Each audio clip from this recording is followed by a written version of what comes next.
Welcome to the Completely Yoked Podcast with Little Bit Bougie and Mr. Radio 100. Real talk, real life. Hello, good evening, good afternoon to everyone. Mr. Radio 100 live right here, Completely Yoked Podcast. Excellent time. We have another great interview here for you. Me, myself, and my co-host, Little Bit Bougie. Welcome in. Definitely appreciate that. And a little bit, I'm going to let you go ahead and intro everything in, and then we'll be good to go from there, okay? Okay, thanks. So, Frank, thank you for being on Completely Yoked. And so you are the CEO, founder, mastermind behind Knockdown. Like you have TV, entertainment worldwide, with the grit. You're on Roku. You got a Sundance night. I do remember that for your documentary. And you do like play promotions, and you bring a lot of stuff back to West Tennessee that we normally wouldn't have at all. So how did this get started? Like, man, I'm telling you, it started way back in 2000. In 2000, I started doing just little show promotions and stuff like that in college, and it just kept on going from there. I've been in it over 24 years now. But it started from little small college shows, and then it got into big shows, gospel shows, rap shows. Man, I even did strip shows to get just trying to get $1.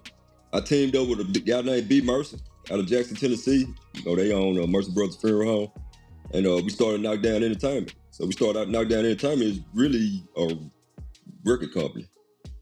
So we started that, and actually got signed to Universal Records like in 2008, I think. We had a couple of artists under that. So I went from there, got a lot of connections out in Hollywood, a lot of connections out in LA, and from then on, I just used all those resources to my advantage, because a lot of times people don't understand with business is worth more than money. You got do good business and have good relationships with people. That's worth more than money, because they can give you all the resources you need at a minimum price, or giving you the resources to get it done. yeah. I did not know you were signed to Universal. And I really had no clue, because you are a very quiet, you're the in front person, the behind the scenes, the on sides, and you just let people flourish. Like you really have to look you up to see what all you've done. I was just shocked, and you're just still shocking me, because I'm like, what? That's that part?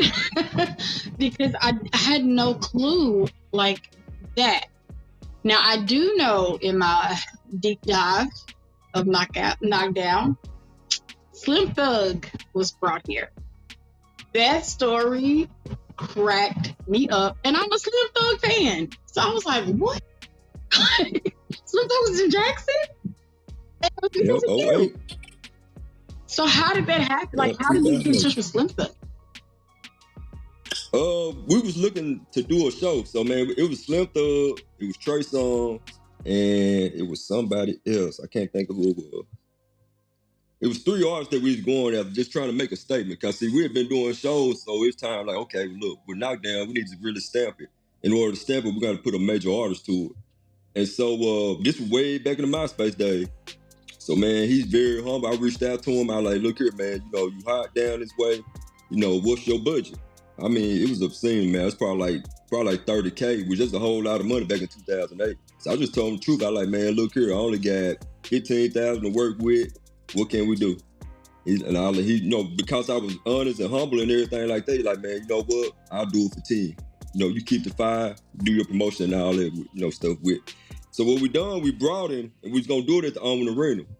Come to find out, at the last minute, which was like a week before the show, they gonna call us and tell us they got no rap orders. So that means you can't cook, you can't do nothing like this. So now we scrambling. And so, man, we ended up going to the 731 zone after and did it. Went over capacity, but people didn't believe he was here. We stopped at the gas station and made him get out and, take pictures and talk to people, whatever. Then before we know it, man, we jam-packed. It's probably one of the best. It was the best show and the worst show of my life. Because the best show, we did what we said we was going to do. we brought him to town and it put our name and stamped us as a brand. But the worst case is it was 3 of us, and the third one was the snake.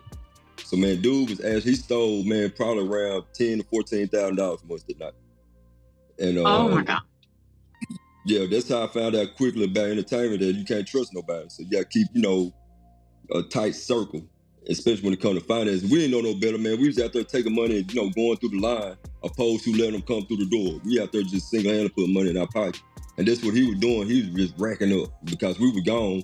He was taking money while we was gone, picking up Slim. So we learned a whole lot. It was the worst and the best night of my life. Wow, that's a lot. That's an experience. That's one, like, you know what? Let me write this down exactly what happened so it don't repeat itself. Because I would have had a heart attack. I would not be sitting here right now. I'd be gone. Oh my God. So how did you get off into the stripping? You brought strip shows? Man, it was money. Like, we was doing anything to make money. And at that time, early 2000, mid 2000, they had strippers galore. Coming out of Memphis, out of Texas, Mississippi, or whatever. And actually, like my sister, responsible for that, Brandon. She responsible for that. She told me, if you want to make some money, you need to draw women. So what we done, we put a twist to it. We put a concert plus a strip show together. So we had an R&B singer. I'll never forget his name. It was Tone Yates. We had an R&B singer and a stripper. And so, man, that drew all the women, but at the same time, it drew me in too. And so, man, we made plenty of money off those right there. But then it got to the point where we was making so much money, okay, the city started messing with you. And like, okay, now y'all can't be doing this type of stuff. It's indecent exposure, all that type of stuff, whatever. So we had to stop that stuff too. So anything that we touched, it was always trying to be a roadblock, but we learned we weren't legal for one. Yeah. So, man, you start putting that LLC and stuff behind your name, you got a little bit more, power and rights. So, wow. But I never would have been like, yeah, that sounds about right. You? No. Yeah.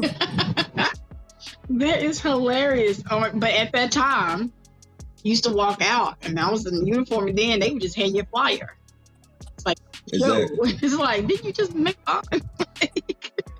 Well, I'm glad you said that. You said a mouthful because, see, that's the era I come from. I come from, I literally had to shake people's hand and talk to them, where now it's kind of easy and it's saturated bad now because you can just promote online. Yeah. Through Facebook, all this social media stuff. I didn't have all that. Like you just said, it was hand to, flyer to hand. That's how it was. You had to do that, putting flyers on cars and all that type stuff.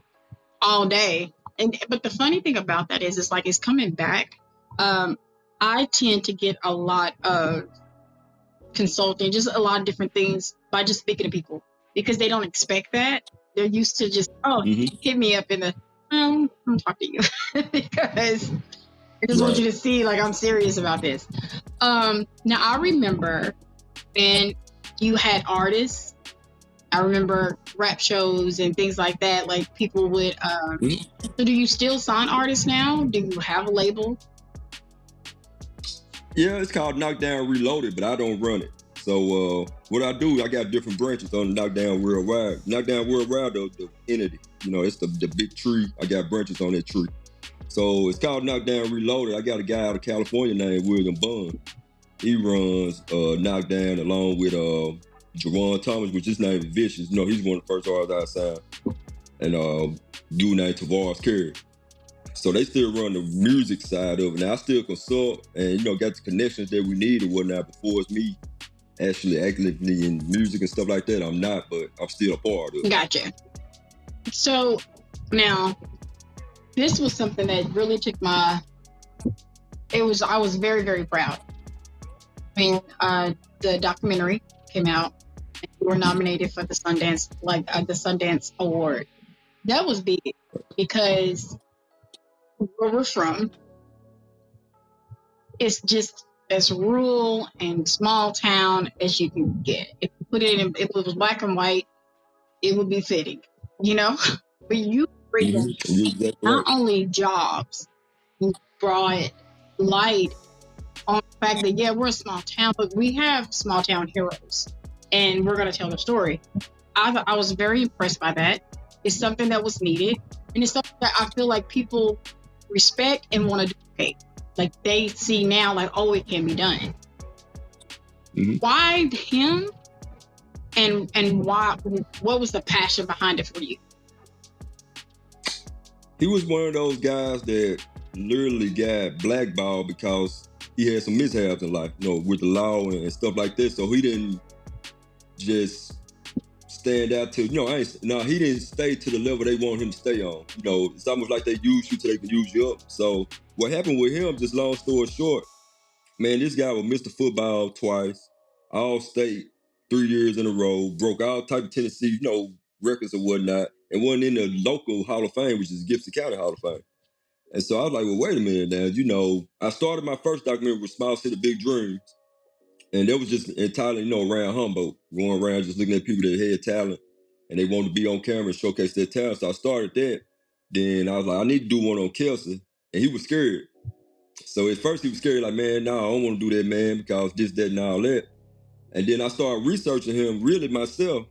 And I'm like, man, I can't put that just in no 10-minute segment. I got to do a whole film on him.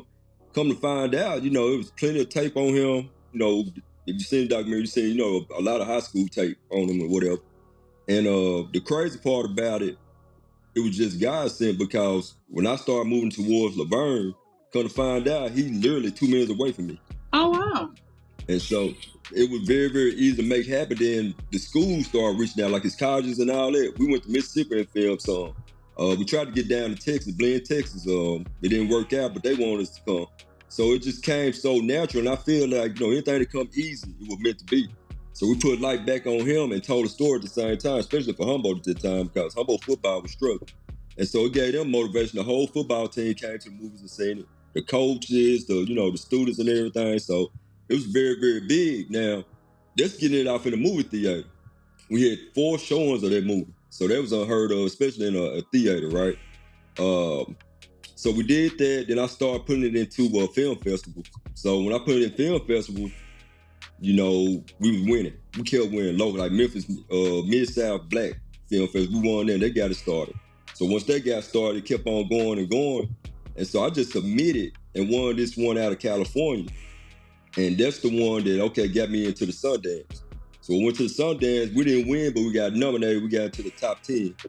And then after that right there, we actually got a bid to go on ESPN 30 for 30.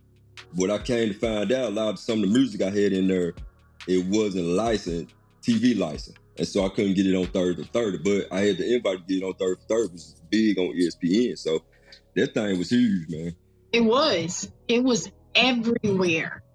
And the thing that hit me was like, I was living in the city at the time. And so I heard that when they said Humboldt, I was like, so then I get to digging on Facebook and I see Blue. And I'm like, I see you. And then I was like, oh, wow. Like I heard it on the radio. Radio, TV, it was on everything. Billboards, we had billboards and everything. How was that moment? Like, just watching him get his flowers, like. We both, after it was done, we both cried like a baby. Wow. We both cried. The movie premiere, the premiere night, it was sold out. We cried at the baby, like a baby after that. Then once we got him inducted into the Hall of Fame, and I made that phone call to him and told him, look, man, they're going to induct you into the Hall of Fame this year. Oh, man, I can hear him on the phone. He just crying. And I was like, man, you're going to get me started. But that let me know, I didn't want nothing out of it but to give him that gratification and blessing him, and that's what it done. And I think that's my whole career. Reason why I've had such longevity and blessed situation is because, like you said earlier, I don't look for the reward. I want to bring everybody up with me. I ain't got the crab in the barrel mentality. I want, if I can win, and people that's willing and want to put in the work and want to win too, I can bring them with me. That's amazing. And so, to my surprise, I don't know why I was surprised. You're in radio, you're in podcast. So what's the driving force behind that? Is it something that maybe someone came to you and you was like, okay, I can put something behind this, I see the passion? Or was it just you saying, this is the way it's going now? Now you hit it around the head. It was a guy named Al Anderson. That's whoever brought the grip, which again, that's an extension of Knockdown Worldwide. He moved from Montana. I don't know how this guy found me. He said he was in the room with some people, and my name kept coming up. It was just like, man, a silent assassin name is FJ McCurrie. You know, FJ McCurrie, you need to give FJ with Knockdown. You know, you don't know him, but if you do know him, you know, he doing this, he doing that. I didn't even know my name rang out like that. And so, man, he reached out to me, and I went over to his house. I was his first interviewee. You know, we did an interview on, I seen a vision. I'm like, okay, you know, what you really want to do with this? He's like, man, I was hoping and praying that you said something like that. And so, man, I put a little bagging behind it. We started doing some, filming and stuff like that. In the process of getting started, he should have his first episode started back next month, if I ain't mistaken. That's amazing. You create avenues for people with a passion and drive. And the good part about it is you're humble. It's never just about, and I know where that comes from. That's your makeup, your DNA. And so it is very powerful for me in this moment because people like you deserve your flowers, just like everybody else. You create ways for people with the dream to see the field. And it's pretty much on them. And a lot of people don't get that opportunity. They don't get that chance. They have the idea, they have the dream, and they have the drive, but they don't have that support. And you're giving that support. And it's really impressive. And to see it in an African American doing things like this, and you're not excluding anyone, that says a lot about who you are as a man, your character, and just what type of businessman you are. You have the passion for helping, and they have the passion for what they want to do in life. And that's a caveat. Like, wait, is there something like a hidden talent that you have outside of that? Like, you're going to come out with an album? You got some big movie role you about to put yourself in? Like, because somebody should do a story like you. You know, it is in the works. I'm actually going to do it myself. You know, I'm just going to do a self-made documentary about myself, just fully. Because I got into it with the Truth Be Told documentary. That gave you a little bit of, you know, the knockdown version of who I am as a person now. I've never really got into that, but I am. You know, I come from a loving family. I come from a strong family. You know, and we believe in, you know, helping each other out. And I think that's where I got it from. You know, I got it from, you know, just being groomed by my family. Yeah. I love to see the expression and the look on people's faces when they create something that they never thought they could create, and I help them do it. Even with these kids nowadays, even in my day job, you know, I'm in a role where I can mentor. You know, and I love it. I think that's my calling, just, you know, being a mentor and being a help. So where do you see Knockdown? And I hate to even say 5 years. That's just so, because you've done so much. Like you said, 20 years worth, and it is documented proof that this has just been success after success. You have the perfect name. You've knocked everything down that you've put it that's been in front of you. You knocked it down. So perfect name. Where do you see it in 5 years? In 5 years, I'm really looking into that Knockdown TV. You know, Knockdown TV is an independent, channel that I got through Roku and Amazon Fire Stick. We're gonna be on Apple TV and the PlayStation and Xboxes too. That's coming within the next, probably, I'm saying around October. I should be on our platform. And it's kind of similar to Tubi, but it's not, because I'm not finna charge these people ridiculous prices. I want them to be able to have somewhere to put their stuff out with no hassle, no closed doors or, red tape, red line, because I've been there and done it. That's why I started Knockdown TV, because I realized how hard it was for me to get my documentaries and stuff on Amazon, Netflix and all that type of stuff. It's just payola. Yeah. You got to pay a obscene amount of money to get your stuff on there. I'm like, man, that ain't even feasible. Let me, always think outside the box. Let me do it myself. I believe in doing everything myself. That way, can't nobody tell me I can't. Yeah.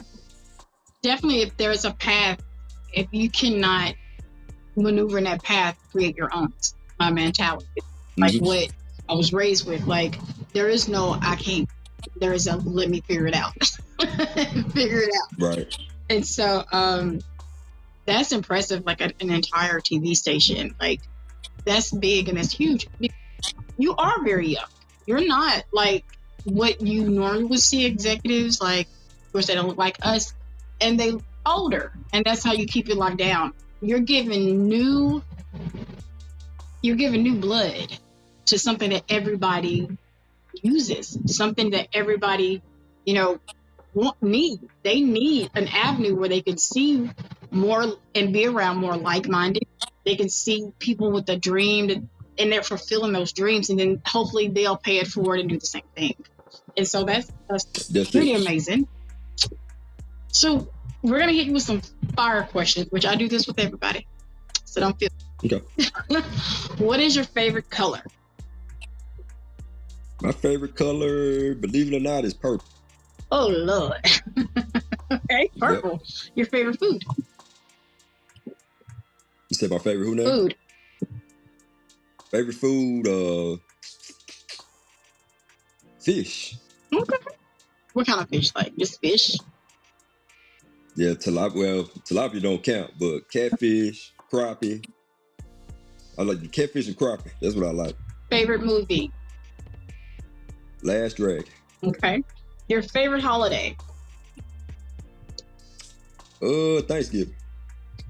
Okay. What was your fondest memory in high school or college?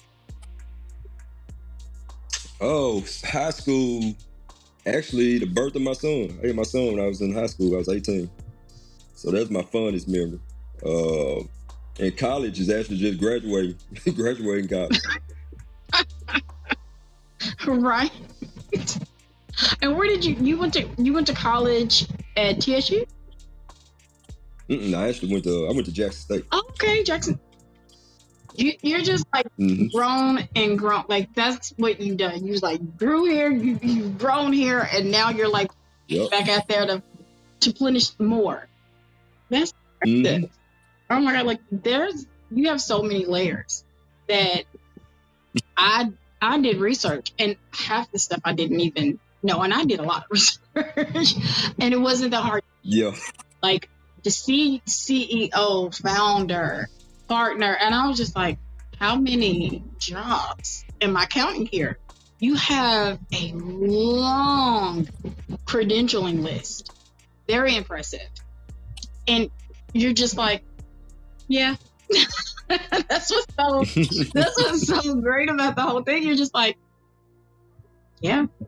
Like, it's no big deal. Like, I'm just doing my thing for, I'm helping people, but it is a major thing. Very big thing. And just the people, your name does pop up in places. I've talked to people, they know your name, and I'm like, what the heck? But they know your name. I see people with your apparel on, and I'm still like, well, where can I find? I want one, because I'm talking, they nice. Everybody can. And it's not just people that look like you and I that wear it. I see it all. When I tell you Jackson represents, they represent. I see the shirts everywhere. I'm glad you spoke on that, because that's living and growing, which that came about with my cousin named Angelo McCurrie. It was actually a rap group, what it was, and I was like, well, man, that it was called Lansky something. But I was like, no, LNG. Then he came over with, he wanted to call it Living and Growing. So I was like, man, what do you want to do with it?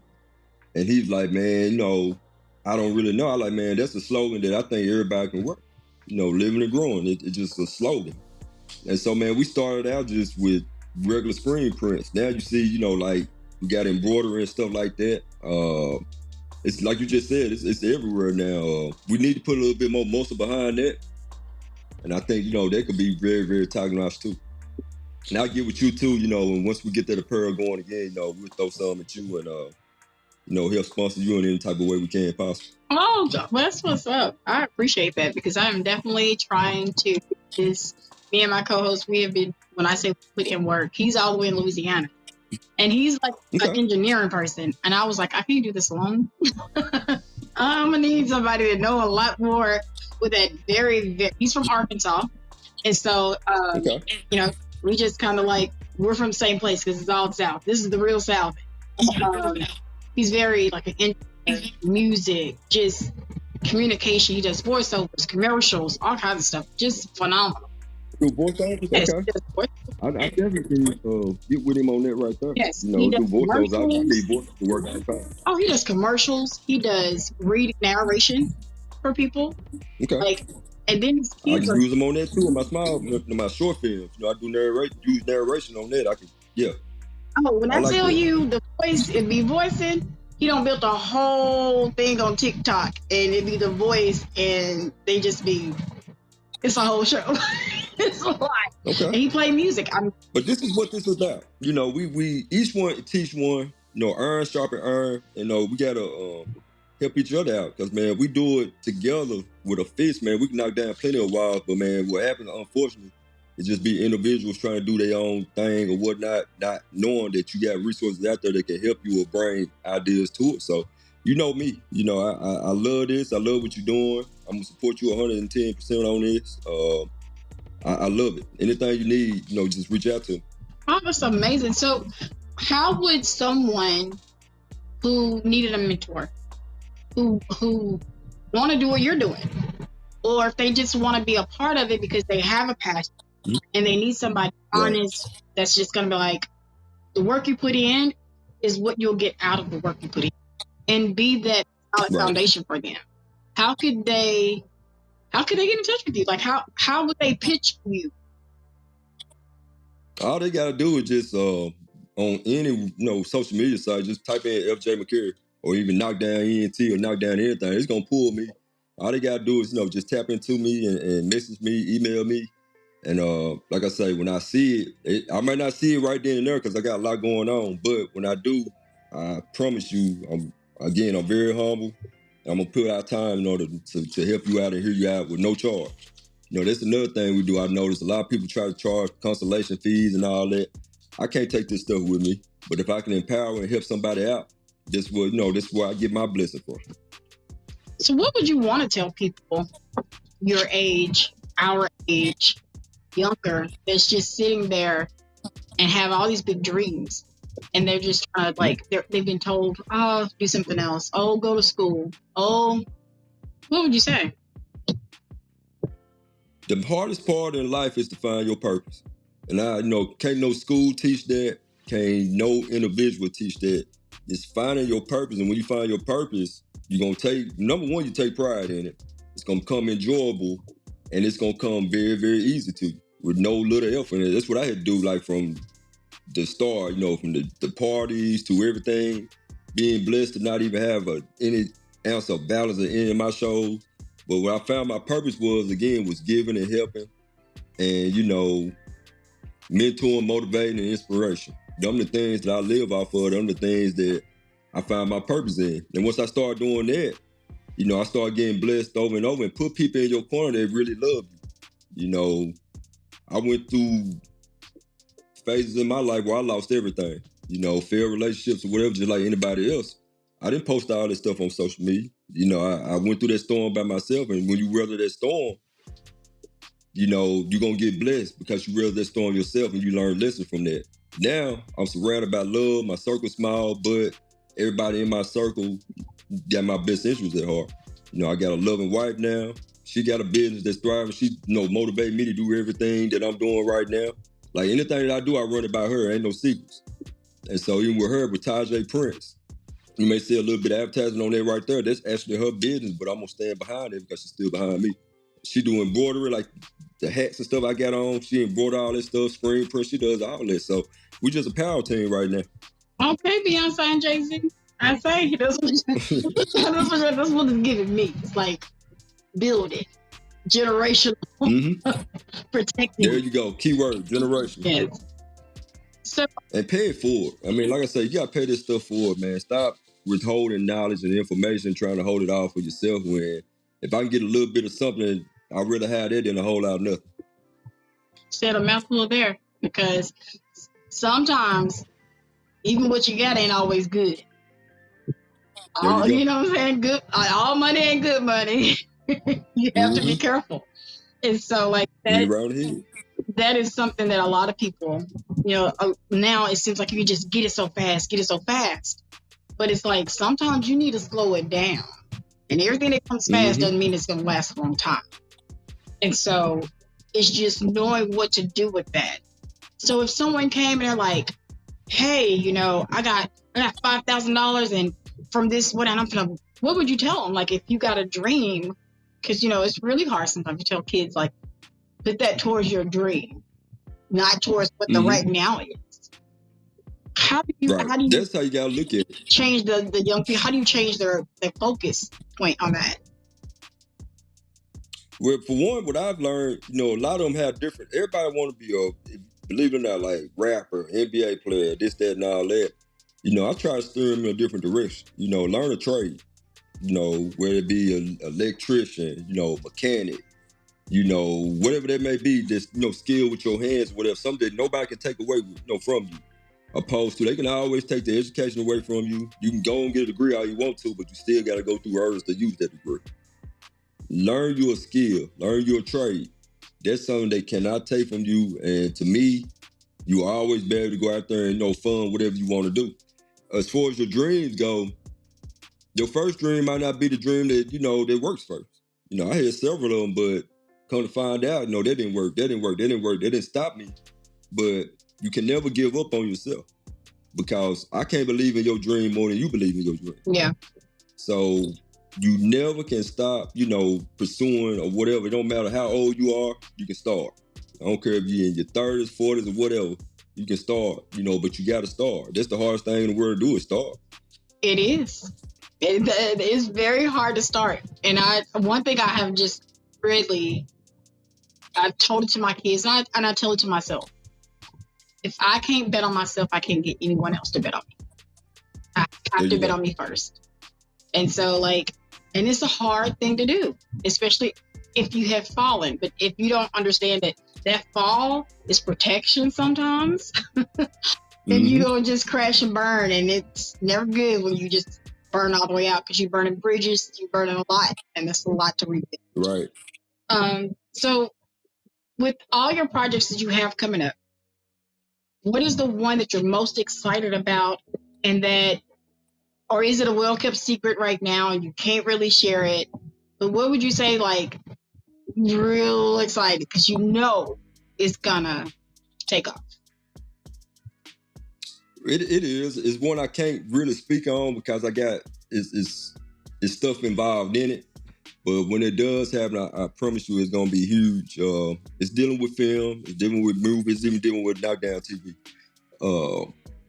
That right there, man, once that goes through, it's gonna be a game changer. Oh man. At least I can say and heard it a little bit here first. At least they have something to look forward to. I tell you what, I promise you this. Once everything goes through, we're gonna revisit this podcast again, and you're gonna be I'll give you the exclusive. I mean, you can take us just tell us. We will definitely show up. I would podcast this out. We will make sure. I'm just excited because there hasn't been anything that I've ever seen you put your name on that has been successful. And when you say that you didn't know your name was in rooms, I can honestly tell you 300 miles away, I heard your name. And I was like, how do you spell the last name? And I was like, really? Really? I was just like, how the crap? How did I know? The first show of an artist that I saw in West Tennessee, it was you and Angelo. And I think it was Mary City. Oh yeah, damn, man, Mary City was second home to me. A lot of love shown down in Mary City. Never, like I said, no altercation. It was always love. They didn't have to have security down there. And we put on some great shows down there.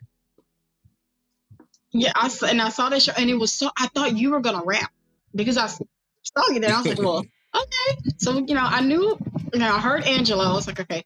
But you were the equipment guy. You was the, making sure he good and all in all, this is your artist. And it was just like, wow, y'all were equal. You know what I'm saying? It was like, it's a partnership. Yeah, I'm the talent, but this is and everyone that I have seen on social media that's attached to you, people that I've heard in the past, things I've read now, there's not one single no, all you get is that's a good guy. Hands down, 100%. You have support. I don't even think you probably don't even know all the support you have, but your name does hold weight. I don't. I don't. I don't understand the magnitude of what I've done. A lot of times you try to sit back and just try to reflect back on what you've done, and I don't think it really stopped to hit me yet because I'm still actively and still got ambitions and goals that I want to create. But every now and then, when your mom and dad call and say, "Man, son, I'm proud of you," that right there, man, it just melts you because that's all you want to do. You want to make your parents proud. When your kids call and say, "Man, Pop, keep doing what you're doing," them type of things, man, it makes you proud. So I don't understand the magnitude of it, and I don't think the magnitude even is peaked yet. So, man, I'm enjoying it. I'm really enjoying it though. When I see you and your dad, his eyes, you can even see the pictures, they light up, and you tell that like he is so proud of you. When I talk to your sisters, same thing. It's in the eyes. It's not you don't even hear the words because their eyes tell it all. Like they are so proud of you. And I can tell you, your family, hands that you got a lot of family. So there's like that's tribe of support. But your name, your character is that of the ones that came before. And when I see people with your shirts on, and it's everybody. There's not one race. I have seen these shirts on several people, and I'm just like, how do you get these shirts? I see the shirts in Nashville, and I'm just like, where you getting these shirts from? Because I know, I know. I'm like, I know that right there. Like, where are they getting this? It's everywhere. So I'm not surprised that people that you have someone that working with you from Montana saying your name kept coming up. I'm not surprised. But to see how you kind of are like, what? I can like second that for him. Your name does hold weight, and it's held weight for a very long time. And to have that, I know your kids must be like, oh my God, our dad is, that's a lot to live up to. It's like everybody know you. They'll be anywhere. And like, my name, just say Darian McCurrie. What's your dad's name? Frank. Well, dog, so-and-so. They know me or whatever.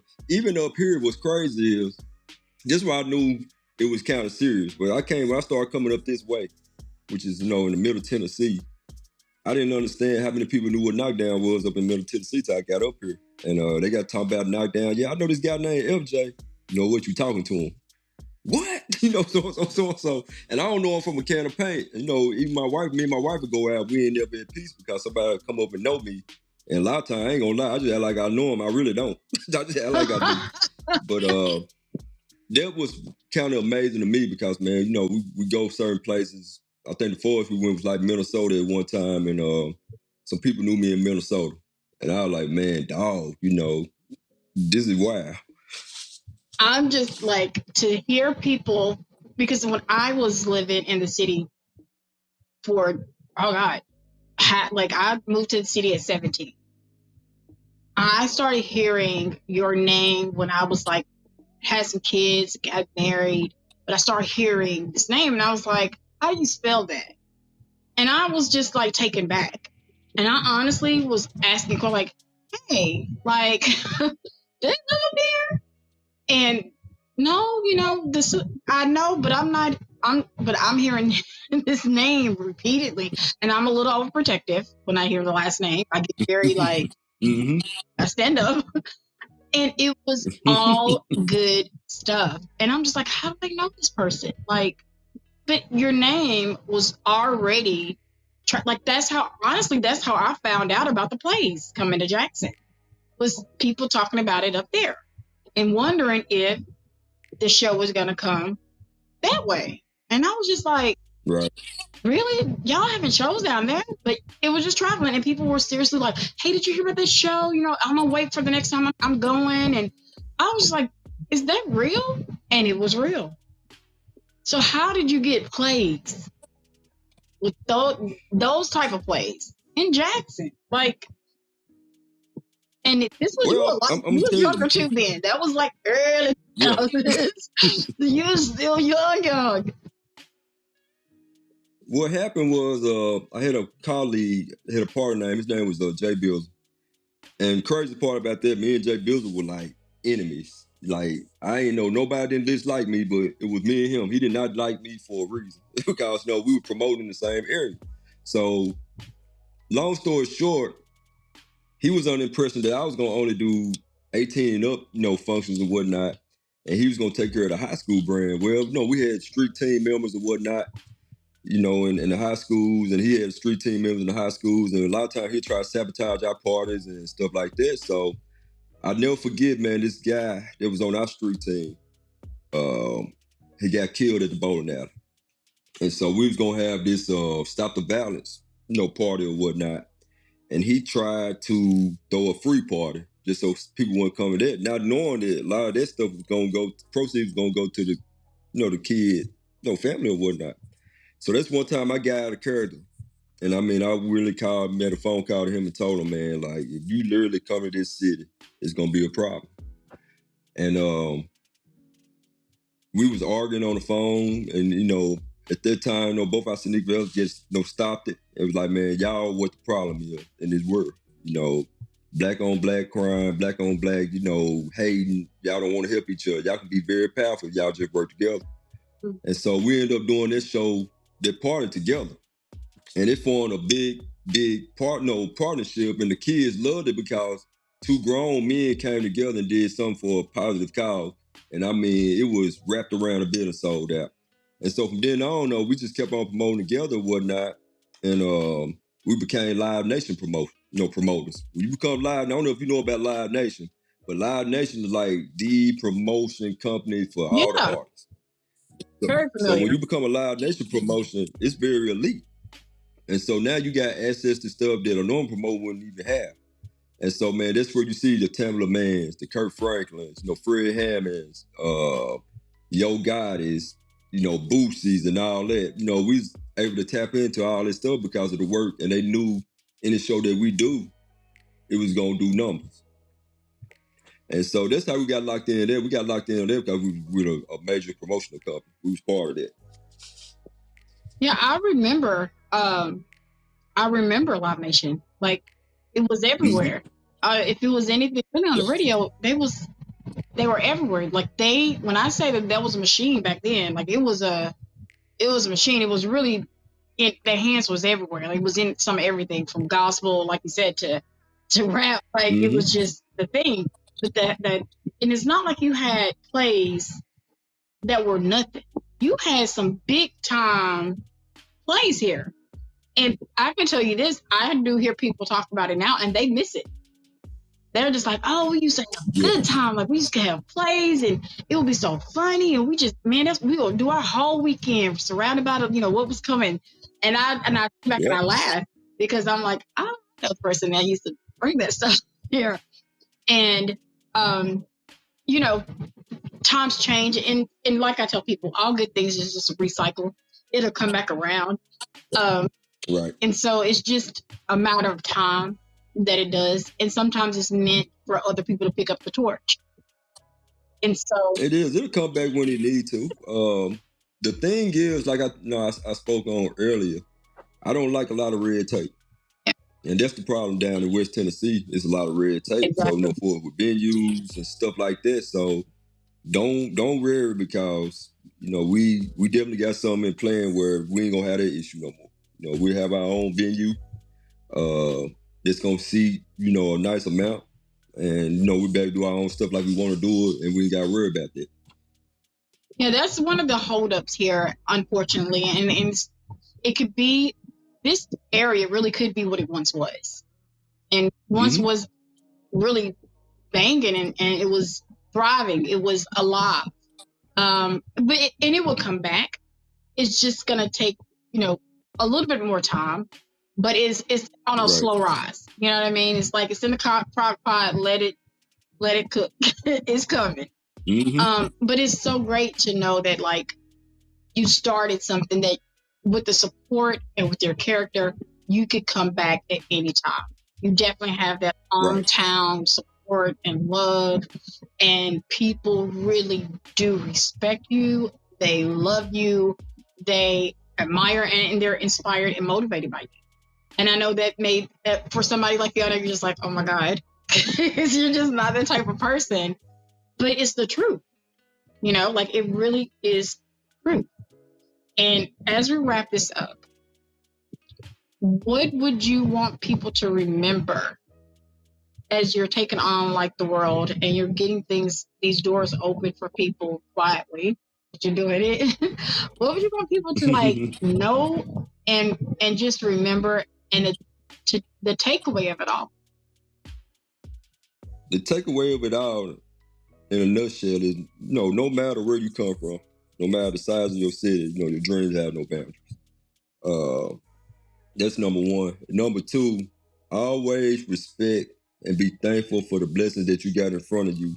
That way, your kingdom will be expanding. You'll be prepared for the blessings that's coming. If you don't say thank you every day for the things that you already got, you'll never be blessed with the things that you just possibly deserve. So that's one thing I had to learn, is to be thankful for what I already had, opposed to always want. I was thankful, and once I became thankful for the things I had, that's how my territory, my kingdom is, so to speak, all this started expanding, because it was preparing me for those bigger blessings. Just like I go all the way back to the Slim Thug show, where I learned, hey, look, you can't trust this many people, or whatnot. So you gotta live and learn. You gotta learn from everything that go on in life. You gotta learn from it and take heed to it, because if you don't, you're gonna keep on bumping your head the same way every day. Yeah.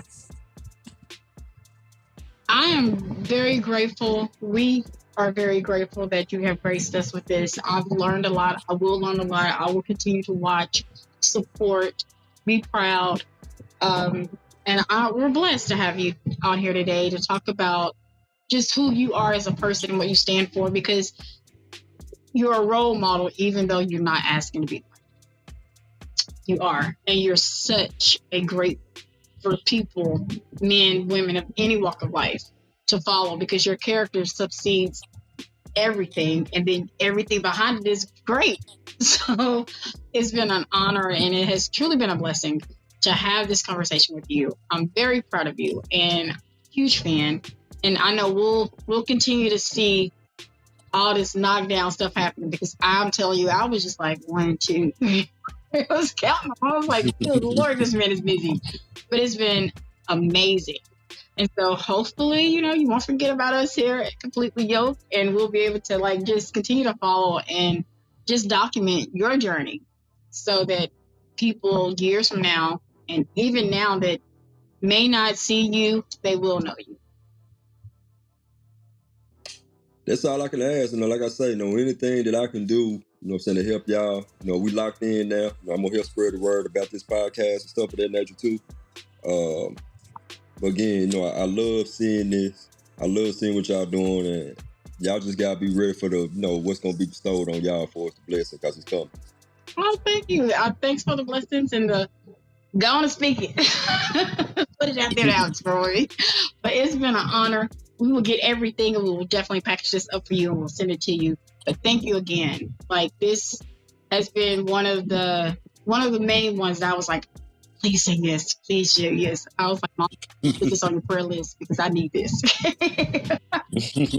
But just thank you so much. And we'll be in touch, and we'll get some stuff to you. And yeah, we'll see you around. All right. Hey, live life, y'all. Y'all take care. Thank you. Thank you for listening to the Completely Yoked podcast with Little Bit Bougie and Mr. Radio 100.